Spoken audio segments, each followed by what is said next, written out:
Assalamualaikum warahmatullahi wabarakatuh. Nama saya Alia Tasya Putri Anwar dari kelas 12 IPS 1. Hari ini saya akan menjelaskan pelajaran Al-Quran Hadis bab 4 Ilmu Pengetahuan dan Teknologi.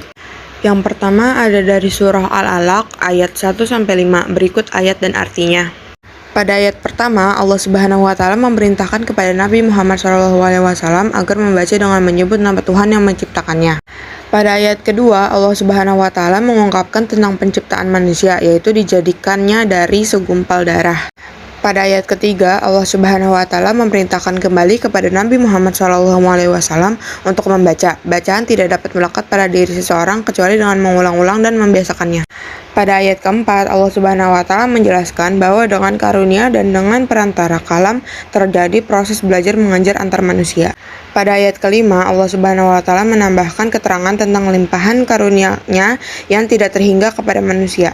Yang kedua ada surah Yunus ayat 101 berikut ayat dan artinya.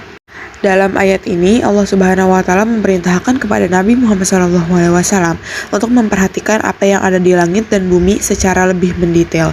Perintah ini mengandung maksud agar manusia menggunakan akalnya untuk mempelajari dan meneliti apa yang ada di langit dan di bumi. Pada akhir ayat dijelaskan bahwa seluruh tanda kebesaran Allah yang berupa alam yang terbentang luas serta peringatan dan ancamannya yang disampaikan oleh para rasul tidak berguna bagi kaum yang tidak beriman. Berikutnya ada surah Al-Baqarah ayat 164 berikut ayatnya. Ayat ini mendorong kita untuk berpikir dan merenung tentang sekian banyaknya ciptaan Allah. Dengan perkembangan ilmu pengetahuan dan teknologi, kita dapat memikirkan, merenungkan, dan meneliti apa yang ada di alam ini.